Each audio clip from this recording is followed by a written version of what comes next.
Good Life. I'm Dean Wilson. So glad you've joined us. You can always find us at goodlifetelevision.org, where all the long-form interviews are, as well as what we call power clips. We kind of break them up into some great moments. You can find us on all the social media platforms. We're just so glad you're with us. I'm really excited about my guest today. Gail Kvistad is with me, and welcome. Thank you. If I could have a ray of sunshine on the program, it might be Gail. Oh, that's so kind and we sweet do of have a you. ray of sunshine. And what's going to come? Gail has been involved in a lot of the local work, nonprofit work. She's been on the board of the Santa Barbara City College Foundation. She's been involved with 1805 Foundation. She's been a producer. She's done media. She's done a lot of different things. But I wanted to start with kind of where you came from. You kind of talk about growing up and your background. Well, I'm a Santa Barbara native, born and raised. There's a few of us out there. Yeah. And feel so blessed to have been born and raised here in Santa Barbara.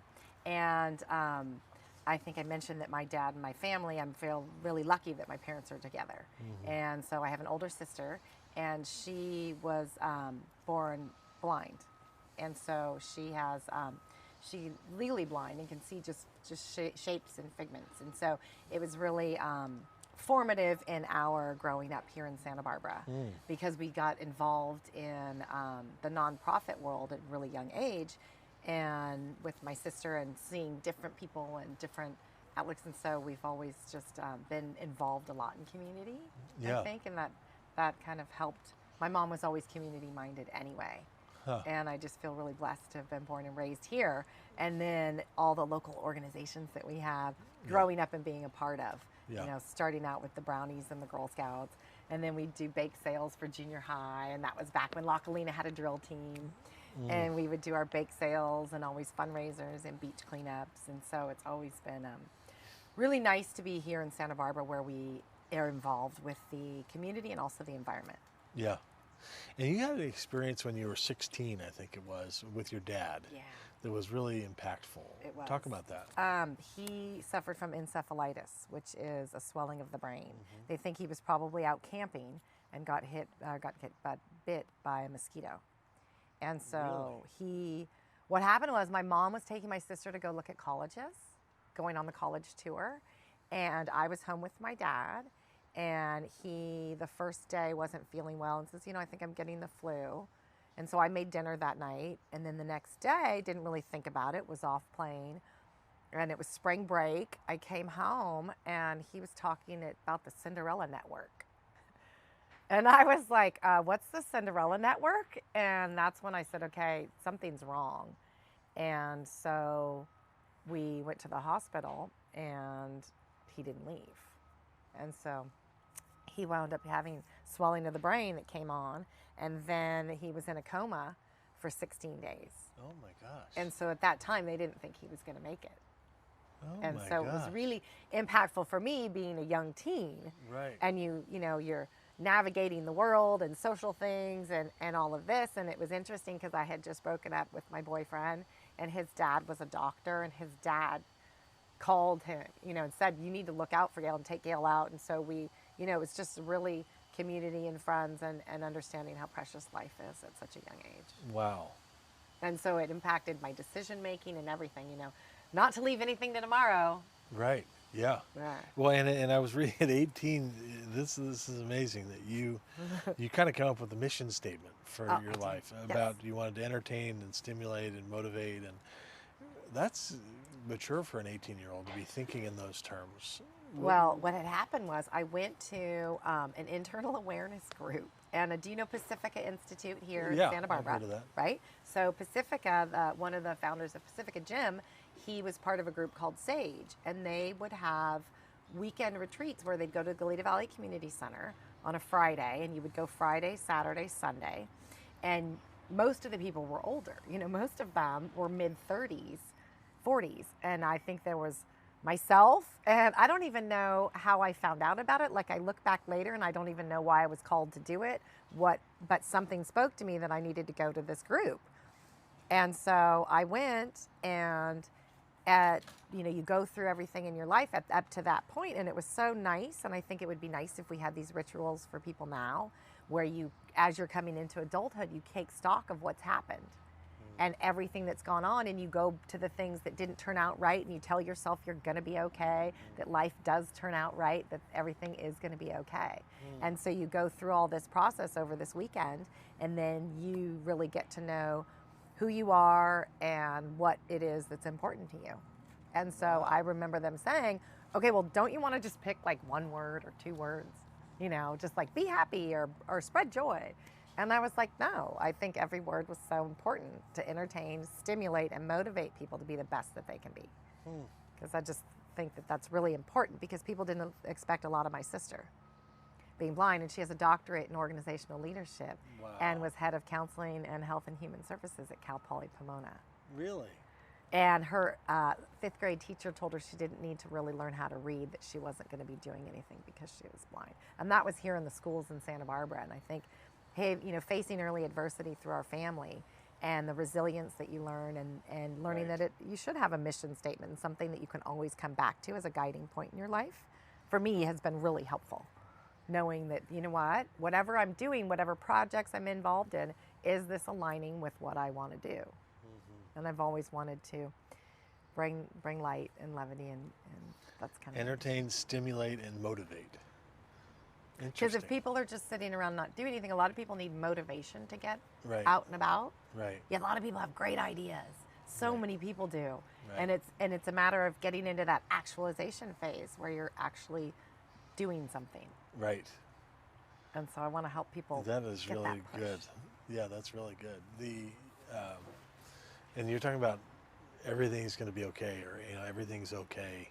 Yeah. That is a really powerful thought. I read one time, I was reading a book, and it was talking about like kind of a definition of joy, that that as kind of this pervasive sense of well-being, that everything's okay. Yes.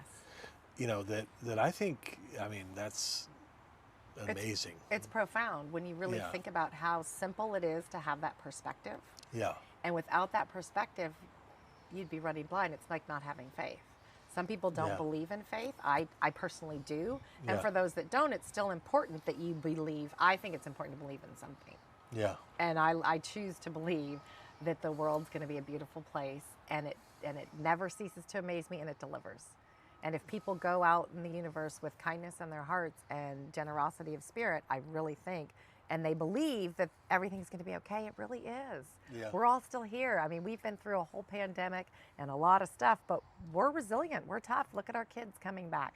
Everybody's, getting out and about, and it's about understanding we're in it together. We're all going to be okay. Yeah, that's good. Yeah. And what we dwell on, that's part of what this program's about, is what we dwell on. You can choose, you can walk out your door and you can choose to see the negative in everything. The problems, the risks, homelessness, everything that's going on. The problems, the the difficulty. problems. Or you can dwell on the good stuff. And look at the blue jay and the Right. beautiful plants and the trees and how magical Right. things are. And then you carry that in your heart, and you be surprised how many other people resonate with that same Yeah. That's spirit. Really good. And that doesn't mean, I don't think that means that you're in denial. No.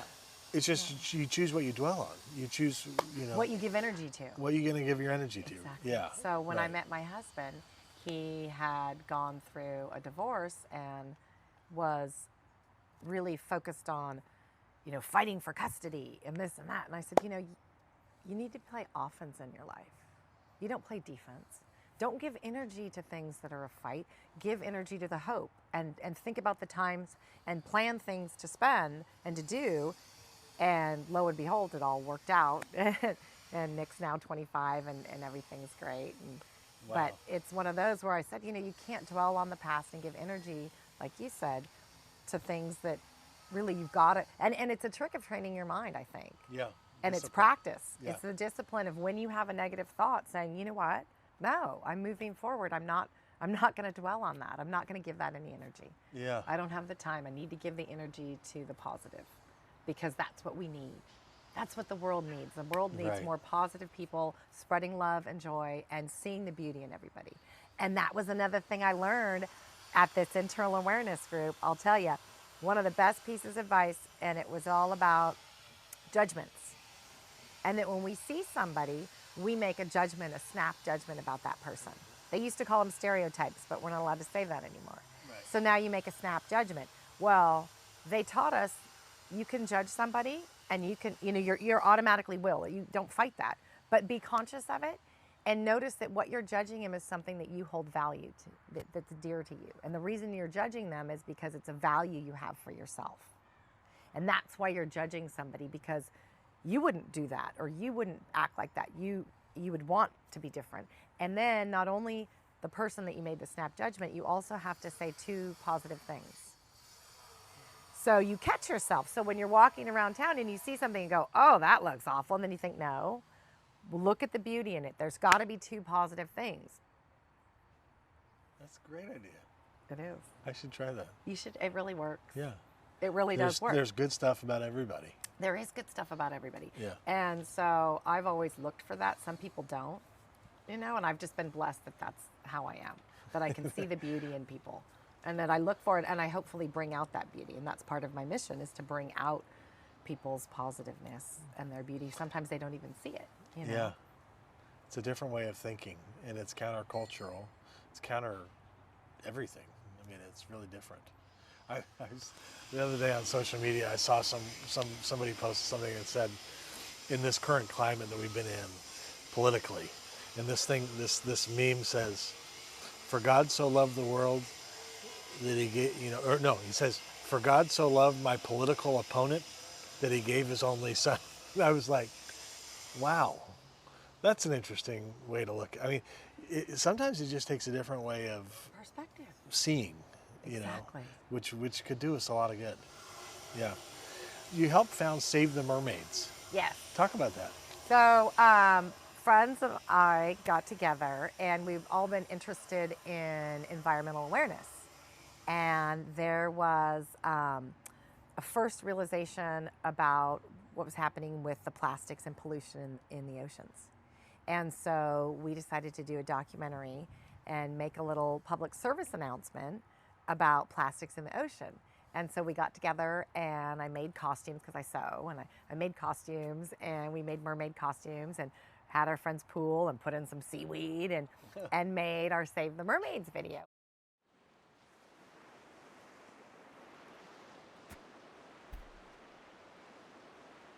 And then I said, well, we should do something more. We should do an organization where we really give back and do something, and let's start doing school. Let's go to the schools and start doing school presentations. So we did.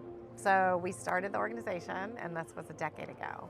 And so we started going to 2nd and 3rd grade, because we thought that was young enough to understand what was happening, right? And so then I took it down to Mexico and went to Mexico down in Tulum, which gets a lot of popularity now. But a decade ago, 2 decades ago, when I went down there first, it wasn't a lot of tourism, and there was still a lot of pollution. And what happens is all of the trash in the Caribbean goes and lands in this one area, in the Siancán biosphere. And so it's really important, I think, that people have awareness about the oceans and about our environment. And now what's happening with the plastics breaking down and getting into the food supply and into fish, it's really concerning, and people really, I think, need some kind of awareness. So it's been really nice, and it's been wonderfully received. And and it's been great for our friends as well, as everyone's come along and seen. So one of them, Kate, has made a book, and she's the plastic-free mermaid. And then Emma's come out with the final straw, the only straw you'll ever need.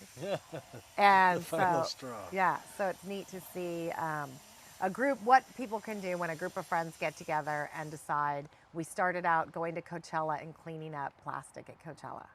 Wow. Because I went to the festival and said, this is disgusting to see so much trash. I don't know how people are dancing on top of plastic bottles. It just killed me. So I said, I'm not going to, I just can't even stand here and enjoy myself. So we started gathering right then and there. People thought, because we had made such a big pile in front of the dance floor, that people thought we were handing out water bottles. And they started coming up going, oh, are you giving out free water bottles? And we're like, no, we're cleaning up after you. And then they got into it. And it's about inspiring and motivating. So then, but we have to keep after it, because so many people are so wasteful, unfortunately, and haven't learned to recycle, reuse. And my dad was this big proponent. He would use a paper bag until it became like soft leather. Like he would carry his sandwich to work, and most people wouldn't. They'd go out to lunch. But he always thought that it was important to eat healthy, and he liked to have a moment in nature. So he always would go sit outside at the picnic table. And he was an accountant, so he would get away from the numbers. And wow. yeah. So I think there's little seeds of seeds of hope that we have for a good life for Mother Nature and our planet and everybody. Yeah. We're all in this together. Right. We talk about 1805. So we had for those of you who are watching from out of town, so where we're sitting in Santa Barbara, California, we had a massive fire and then a and then mudslide. floods. Exactly. We had fires and then floods. And so talk about your involvement. Friends, right. So Pat and Ursula Nesbitt, who have an estate here and are very philanthropic, and they, along with Arlene Montesano, who not founded, but is one of the board members of the Police Foundation. And so the Police Foundation has been a big organization, and At Ease provides for mental health and support, and now they've gone international. And so after the fires and floods, they realized that police weren't the only people that needed help. And so that's why 1805 was born, to help provide for all the organizations so that everybody could. But now we've gone back to the police and the At Ease organization, and it's specifically to help support first responders. And we all rely so much on our first responders. And it's one of those that we really don't think about them until we really need them. Right.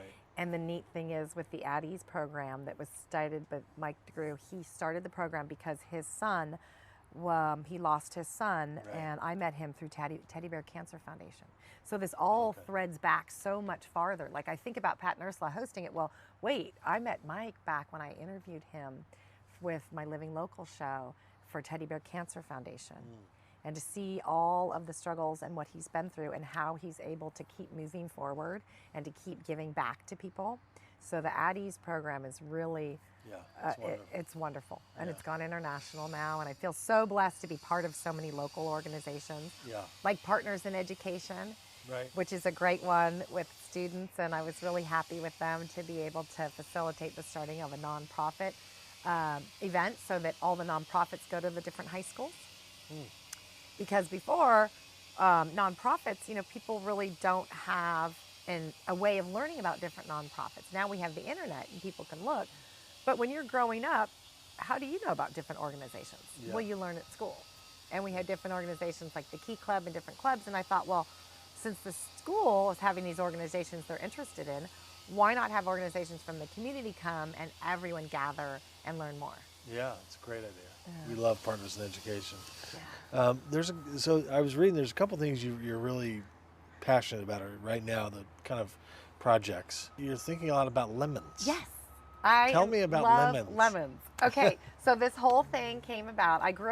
We grew up having lemons and making lemonade and having a lemonade stand. And that was, of course, my first job, was having our own corner lemonade stand. And so I, through the course of my show, found out about Limonera, our local company in Santa Paula, founded in 1892. And they are sustainable. They're leaders in sustainability. And that's how I found them. I was looking at, I wanted a company to profile that was doing sustainability and solar. And so a friend says, well, what about Limonera? And I said, well, what about them? Well, it turns out that they are the leaders in sustainability. They're 50% off-grid. They're the first agribusiness to be a LEED certified building in 2007. First one internationally, all worldwide. And so I found out about them and really got back into lemons because I've always loved my lemon tart. And I had hoped to bring my lemon tart. And so it's one of the things that has always been a constant in my life. I've always loved lemons and didn't really think much about it until I met them and realized how really healthy they are and how they can help fight cancer, how they can help fight diabetes, how they can help with indigestion, and how they can help with all of these different things with your body. And I thought, well, people don't even realize lemons.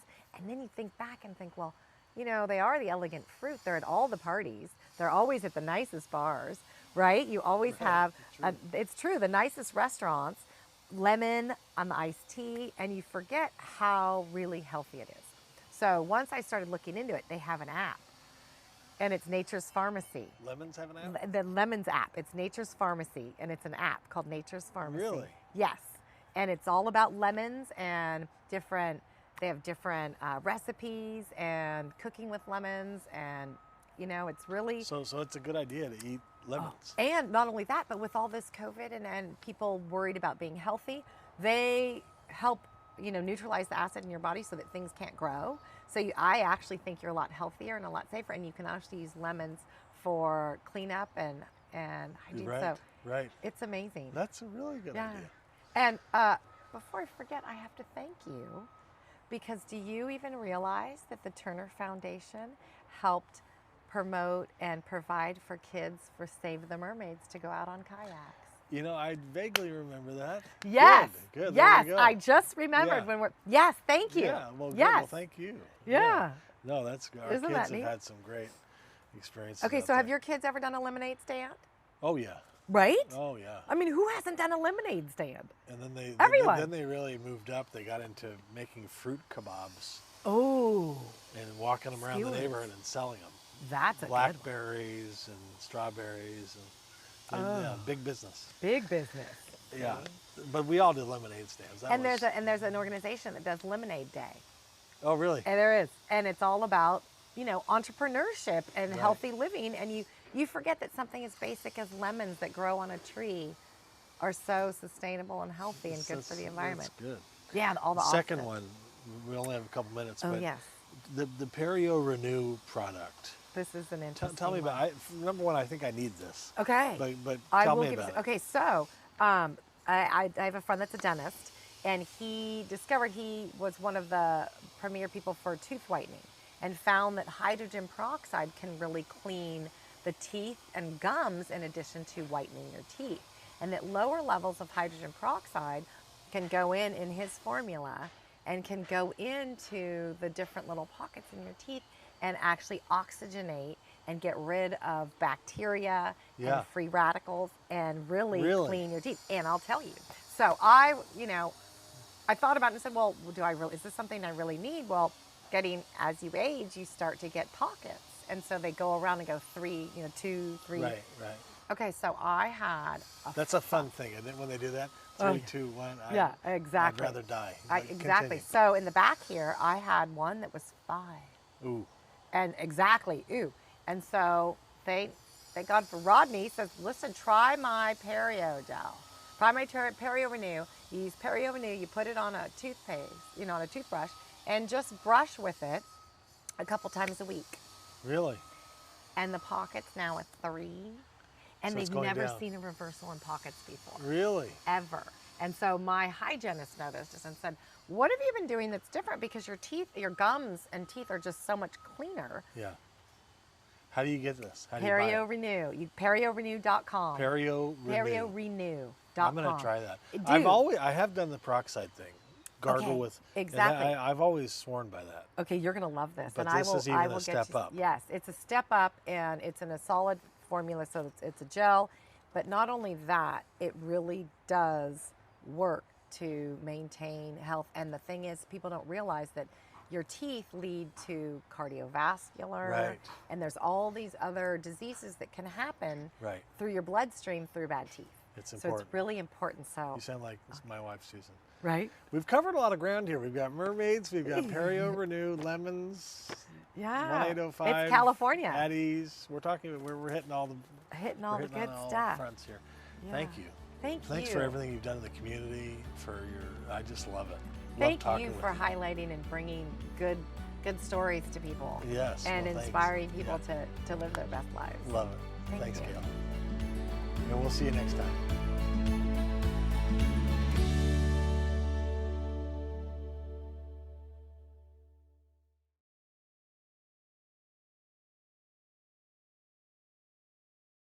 This is Good Life. I'm Dean Wilson. Stay tuned for today's program. It's very interesting. Dr. Charles Fenzi is with me. He's the Chief Medical Officer and Chief Executive Officer at the Santa Barbara Neighborhood Clinics. We talk a lot about COVID-19, probably stuff that you've been wondering, like when can you touch your face again? We're going to get to that. Good Life is next.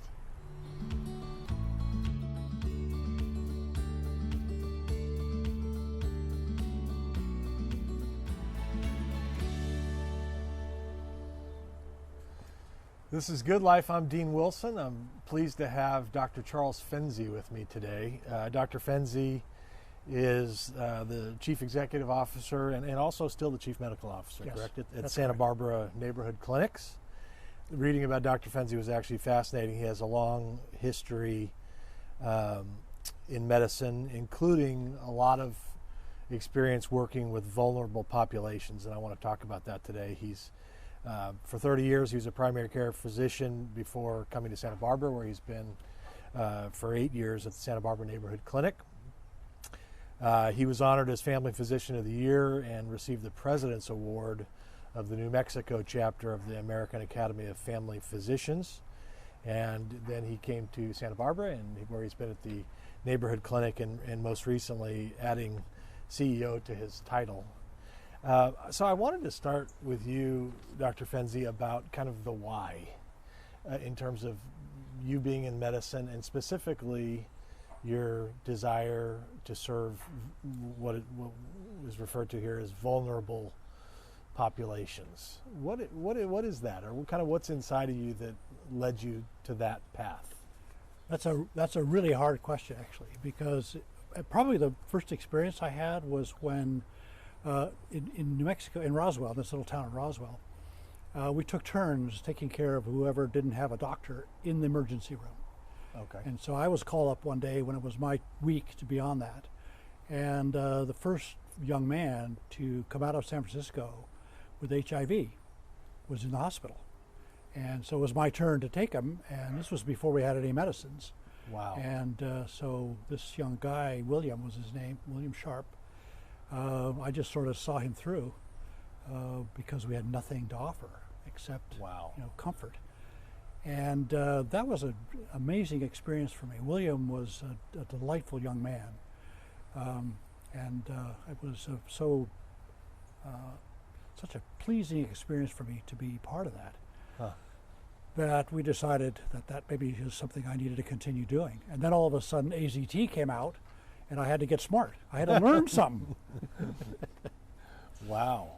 And so you've tracked really this 30 years The epidemic. of HIV. What has that been like? And Well, it's now a chronic disease, so now there are medicines that have extended the life expectancy of that horrible disease, yeah.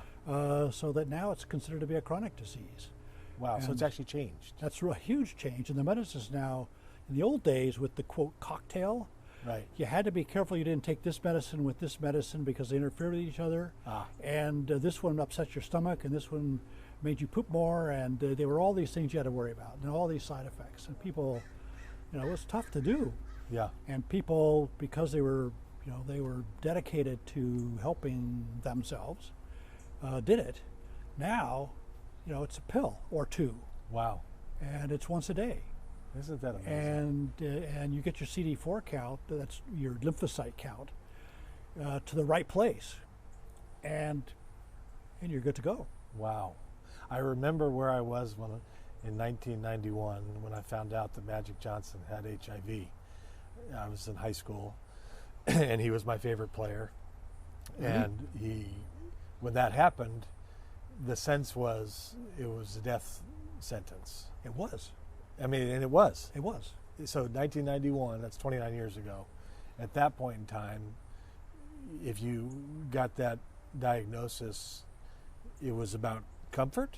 I mean, it was about. That's what it was. It was because it was a terminal illness. Yeah. It was like having a terminal cancer, and so what you did is you kept them comfortable. Wow. And when William was 20, he was 18 when I first met him. Wow. And what happened to him? And he died. He died. He died after about 2 years. He Isn't lost a it lot of weight. It's amazing to me, with medicine. I mean, I think about, so we had a brain injured daughter. She had a stroke in the womb, and she had, the reason they figured out that she had a stroke in the womb was her head was enlarging because the fluid was building up because of the hemorrhaging, I guess. Yes. You know more about this than I do. But because of shunt technology, we got her out. They installed the shunt. We had a couple little things early on, but now she's 18. We've never had a shunt revision. And I'm thinking, that shunt, A little somebody tube. invented that shunt. A little tube. That kids, and I've heard about this, kids that, especially in other countries, just die of hydrocephalus. They just, and that may have been the case for us 30, 50 years ago. You know what I mean? That's right. So our lives are deeply impacted by medicine and medical technology, would you say? I had a friend in Roswell who was a neurosurgeon, amazing man, incredibly skilled, and he decided to go and do a missionary trip to Kenya. Huh. And he was driving down the road, automobile accident, head injury, blood coming out of his ears, and he knew how to fix that guy, but did not have the equipment to do it. Is that right? And had to watch this young man die. Oh, and that just was there's no equipment. heartbreaking for him. Yeah, wow. It's amazing. I mean, I think that's such a gift. We don't know how fortunate we are to have Yes. access to that kind of technology. Yeah, it's really amazing. Tell us, just for somebody who's watching who has never been to the neighborhood clinics, tell us just kind of about what Santa Barbara Neighborhood Clinic is. And then I want to get to the vision and kind of the campaign and where you're headed. But just talk about kind of the neighborhood clinics today. So, well, the very first impression that I have of the clinics is the one I have every single morning when I go in there. The first thing that happens when I go into any one of our clinics is the smiling faces of my staff. The staff in these clinics are just incredible. Yeah.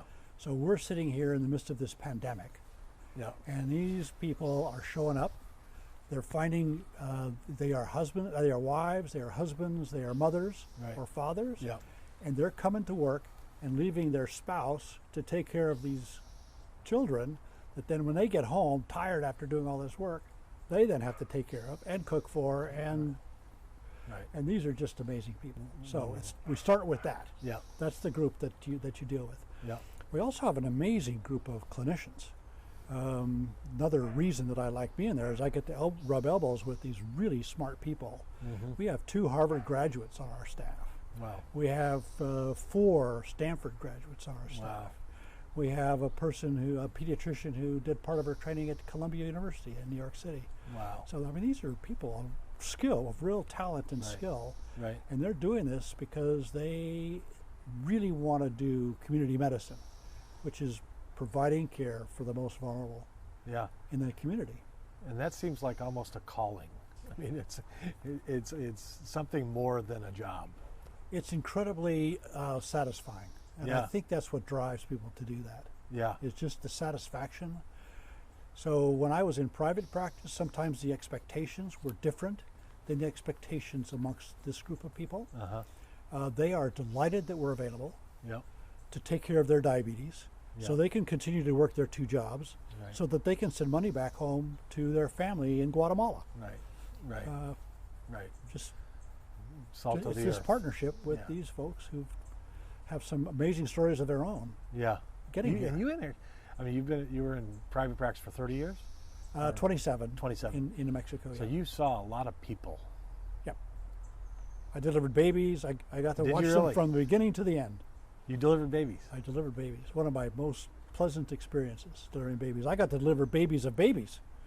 The first lady I ever delivered had me take care of her when she was pregnant. Wow. And that was really satisfying. There's a long list of things that you've done that I have not done.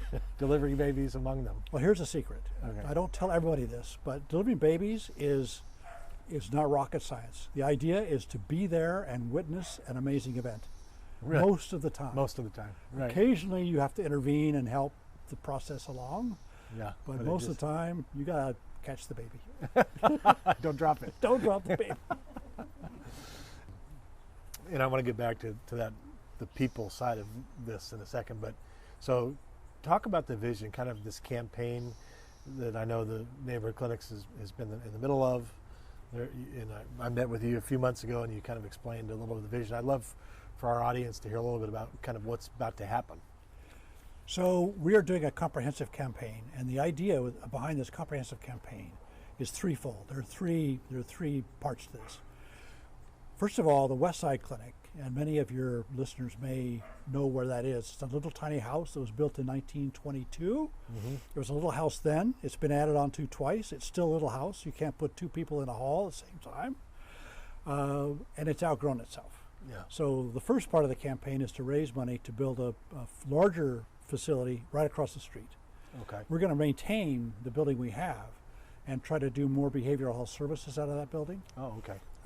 But this will be a full service clinic with dental and behavioral health integrated with medical care. So that's one.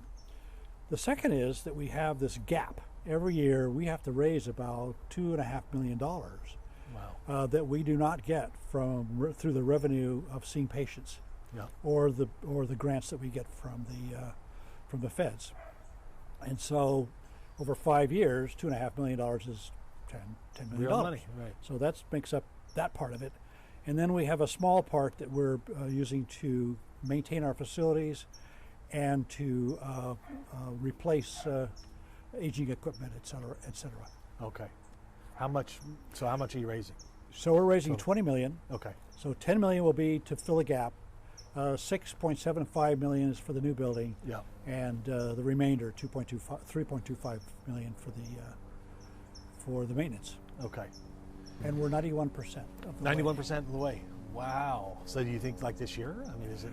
Well, I think we're going to, so that pledges, and you know this better than I do, Yeah. pledges are different than cash in the bank. Right. But we have pledges worth 91% of the 20 million. Wow. So So this you're is working on the exciting, last. very exciting. Yeah. And That's great. the amazing part of this is the folks that we get to run into when we're doing this work in trying to raise these funds. Yeah. People who are really interested Yeah. in having this kind of a facility in the community, Yeah. because they recognize that you cannot have a healthy community if everybody in your community doesn't have access to good health care. Right. So we're trying to fill that bottom part. Right. And we're probably learning that more now than ever. Indeed. Yeah. Indeed. Yeah.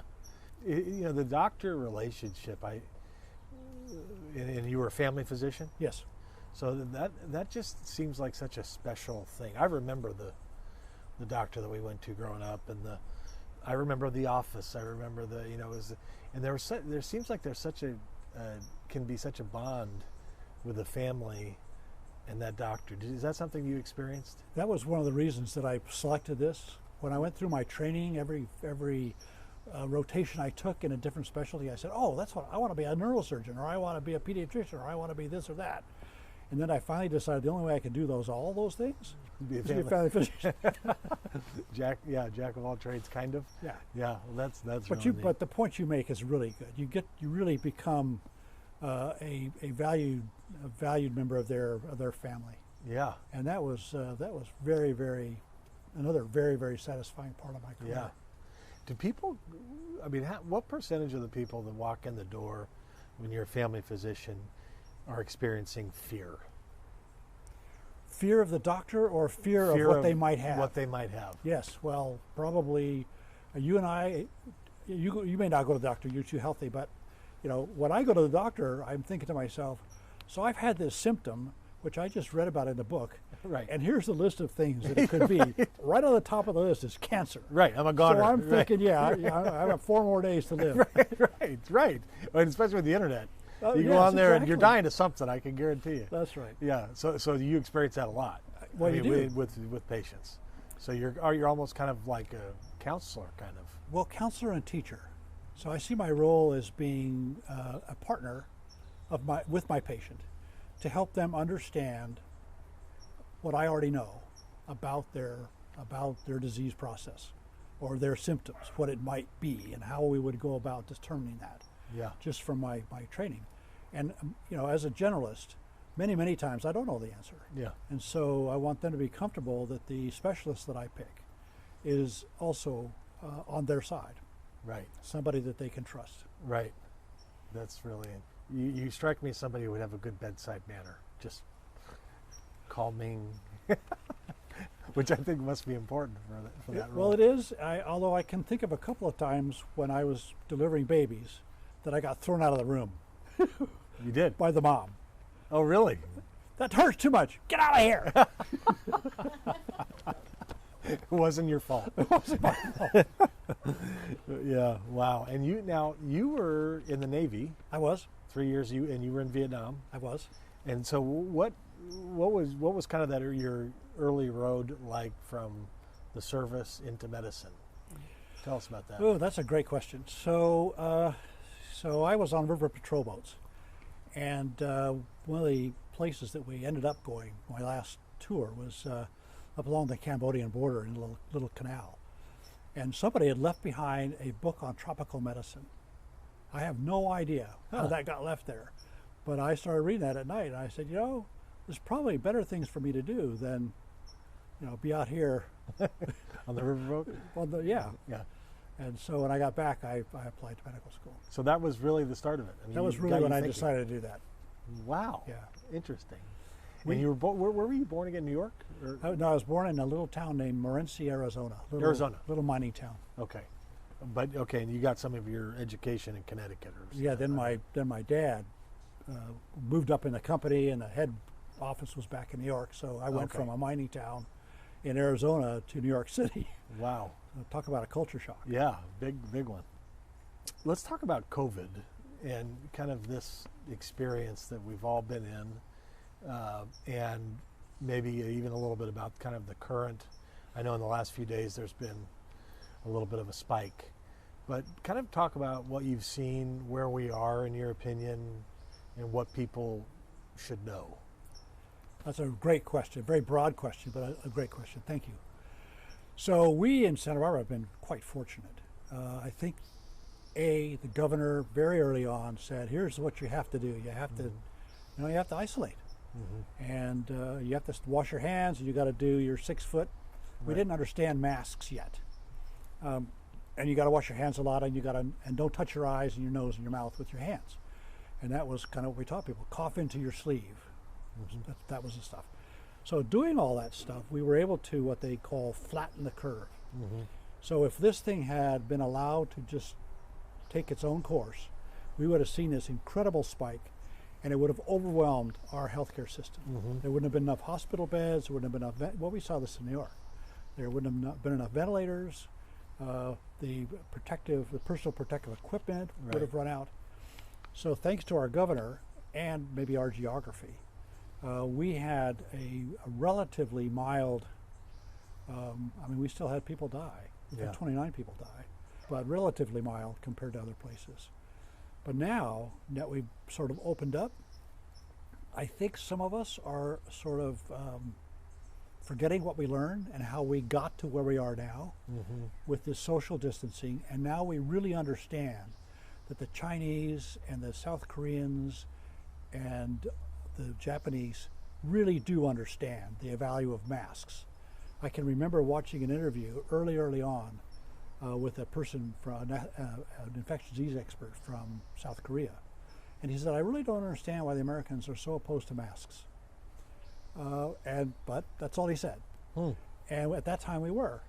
And then now the data really shows us that even though the transmission of this disease is primarily droplets, meaning that I'm talking to you, so I'm spewing droplets out, but the droplets are heavy enough that they will drop pretty much about 3 feet away from me.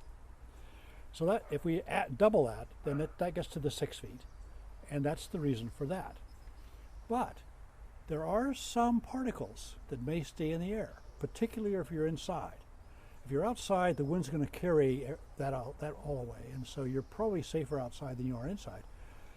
But we look at some of these experiences people have had. The little church in South Korea, that they had a weekend, a 3-day weekend, where they met and didn't leave their I guess we're in a church. They had the windows closed. It was wintertime. South Korea gets cold, and they had a huge spike in the number of infections. Wow. We have just seen this in Oregon just this last week. Another little church, 236 people are infected now. Wow. Because of their choir. So when you sing, that sends these droplets way out farther. Ah. And if you're not protecting yourself, if we don't protect each other, the value of the masks is that if I wear a mask, I'm protecting you from what I don't know I have. Right. If you wear an N95, then you may get some protection. I may get some protection from you as well. But just the face covering keeps these droplets and the shedding viruses from getting into the air and then traveling over to you. So it's because we've heard, obviously, there's been a lot of conflicting information at different times. But so, is it on counters? Does it stay on counters? So that's called surfaces? fomites. So Formite transmission is that the droplet will fall to the counter. Yeah. Now this virus is really fragile, and so it doesn't stay in a viable state very long. You may be able to pick up RNA from its remains, but it may not be reproducible. It may not be replicable, we call it, for very long from the counter. You may be able to, so remember the news about the ship, and they went on 28 days later and they still recovered virus from the flat surfaces there. But those may be just remnants of a culturable virus, a virus that's able to replicate. This virus really needs us to do that. And if it doesn't have us, then it's going to die fairly rapidly. And die is a bad word. It's a string of RNA is what it is. Okay. And its only function is to replicate. So if you get your mail, do you still have to wipe the mail down? So that's a really good question. We've been wiping our mail for weeks. The reason I gave you a funny look is because I don't wipe my mail down. And I'm thinking to myself, oh gosh, what's the right answer to this? Tell me. Costco, do we have to leave our groceries in the garage for 3 days? I mean, what do we do? I think that's a really good point, actually. So the answer to that is probably not. The transmission from fomite is probably very rare. Okay. Aerosols, more so, particularly if you're in an environment that produces a lot of aerosols. So in our organization, we have dentists. And we have really skilled dentists, I have to say. In fact, we may have the best dentists in Santa Barbara. I don't want to offend anybody. But whenever they clean your teeth with these high-speed instruments, and with that water and with the ultrasound, they just shoot this stuff all over. Right. And so they, of course, are really worried about what do we do. Right. So here's what we're planning. Right now, we have some open areas where we have 5 chairs in a big long room. So we're going to separate all those chairs with a glass wall. We are installing scrubbers in our HVAC systems, and there are outlets right there between each of the chairs. So we'll just, the glass wall will go over that, and then so the scrubbers will remove the air containing the aerosols. And we also have this device that Dr. Calore found. He's our chief dental officer. And we'll have one of those for each operatory, which is a suction device that kind of sits right here, out of the way of the surgeon, but close enough that it can suck up all the stuff coming out. And then it takes it into a little canister where it sprays that with hydrogen peroxide, which has been superheated to steam and kill the viruses. And that's been shown to be very effective. Yeah. Wow. And so that's what we're doing, along with all the stuff that we've already been doing, which is screening everybody who comes in with a set of questions. We take their temperature, and if the questions are positive, and if the temperature is high, then they get assigned to a different part of the day where we have people in their personal protective equipment, and we'll then examine them, and if necessary, do the COVID test.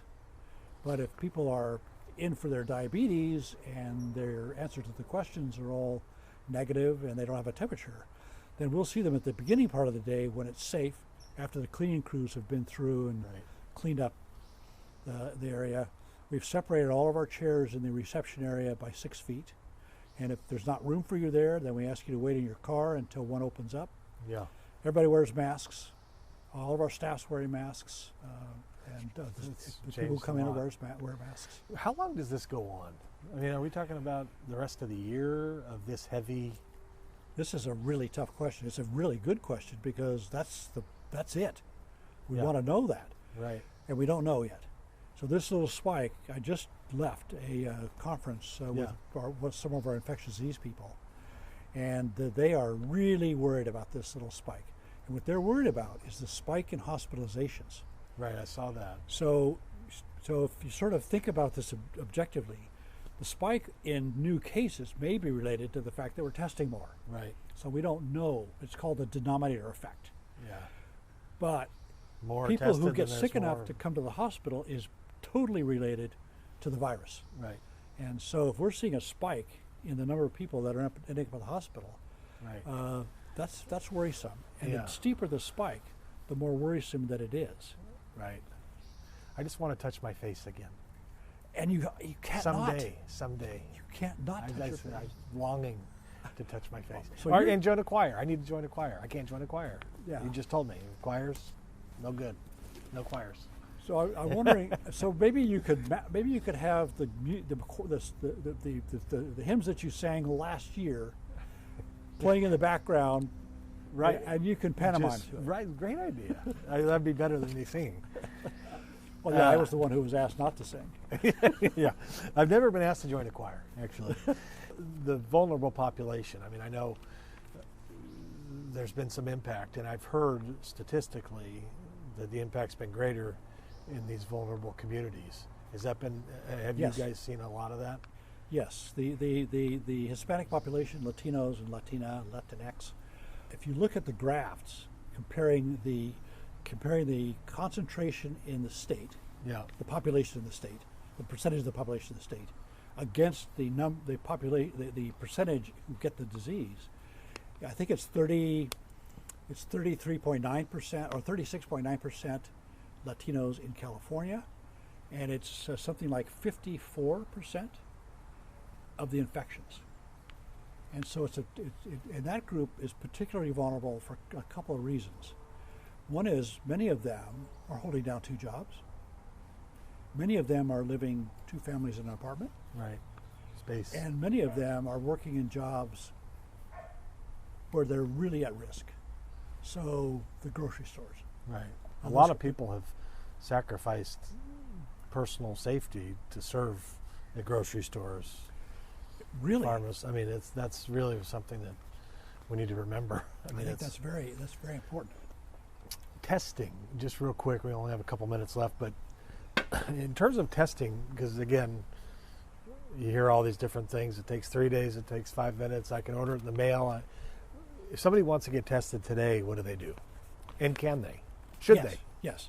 So if they want to be tested today, if they have symptoms, you go to your family doc and he will get you tested. Okay. Well, the way we do it is that you call a number, and that gets you to our call center. Our call center will interview you, just do a brief screening, and if you have symptoms that could be COVID, then you're assigned to a certain part of the day, and we will examine you and we will test you if necessary. Okay. If you don't have any symptoms, you're just curious, then the county has set up a testing site at the Earl Warren Fairgrounds, Oh, really? and that's free to everybody. Huh. It's supported by the state. Now, does that show you if you've had it 6 weeks ago? No. So that's a different set of testing. So Okay. good question. There are 2 kinds of tests. There's the Pcr Molecular Test that tells you if you're carrying the virus or RNA from the virus today. Okay.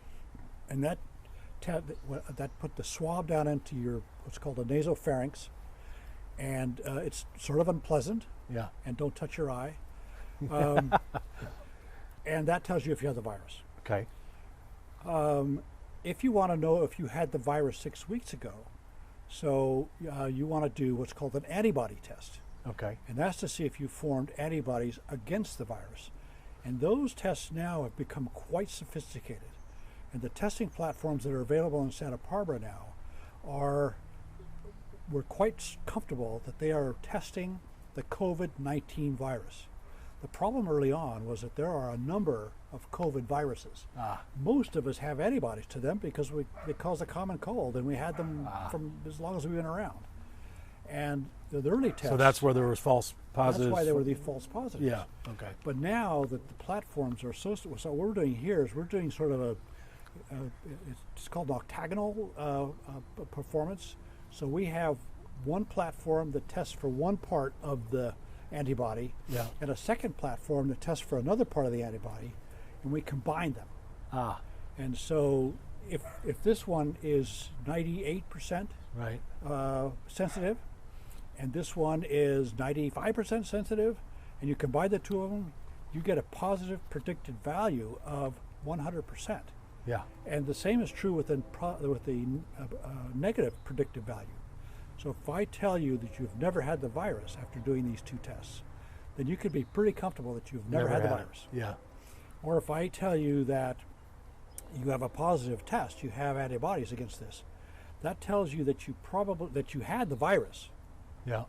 It doesn't tell you if you're protected. We don't have that level of sophistication yet.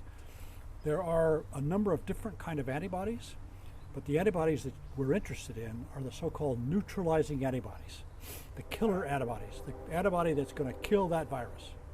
And we don't know if what we're testing is a helper antibody or a neutralizing antibody, which is the killer antibody. Huh. So that's coming next. When will we know that? It's on the way. I don't know. I can't give you a number. No. But, now, one more question about that test. How far back would that go? If I want to know if I've had the virus, but it was 8 weeks ago, it was 10 weeks, how far back That's another really good question, and we don't know the answer to that yet either. We don't know how long those antibodies will last in your body. Okay. So we're 4 months into this, right? Or 5 months into this now. Right. And so we don't have a long track record. Okay. To be able to go back and say, well, these people had antibodies in Wuhan in November, They're still and there. they still have them. Ah, right. That's good. Yeah. And that's what it looks like is happening. Right. What we are finding, though, is that the antibodies, you haven't asked me about vaccines yet, but we have found that the vaccines that they're now in production, there's 5 of them or more as of today, are producing antibodies, which are neutralizing antibodies that are higher concentration than people who've recovered from COVID. And so that's really encouraging. Yeah. And timeline on vaccine? So the AstraZeneca vaccine that's being produced with Oxford in England, they're talking about having 20 million doses available in September. Now, that seems really Sign me fast up. to me. Yeah. Yeah. Well, hey. But the other question, and this is what we were talking about at this noon meeting I had, was how are we going to get all these people vaccinated? How are we going to do that? So we want to get everybody vaccinated against flu, because flu season and COVID season are going to overlap. Right. And the symptoms are very similar. Ah. And so how are we going to know the difference? And what happens to people that have both? Right. You know, is that a worse thing? I bet it is. Yeah. And so Wow. we want to get as many people vaccinated against the influenza virus as possible. Right. So we're trying to gear up to get people interested in getting their vaccines. And when would you suggest somebody gets vaccinated? They're recommending that we get started in August. August. So usually we say the end of September, beginning of October, so you can last for the whole year. Now we're saying let's get started in August and get as many people vaccinated as we can. And Against then if we influenza. have to do a second shot, great. Yeah, against influenza. Against influenza. And then Potentially when the COVID. COVID vaccine comes out, let's get that in. Ah, I see. Wow. Good times. A lot to do. Good times. A lot to do. I remember when I used to think about the Lakers, touching my face. That's true, yeah. Dr. Fenzi, thank you.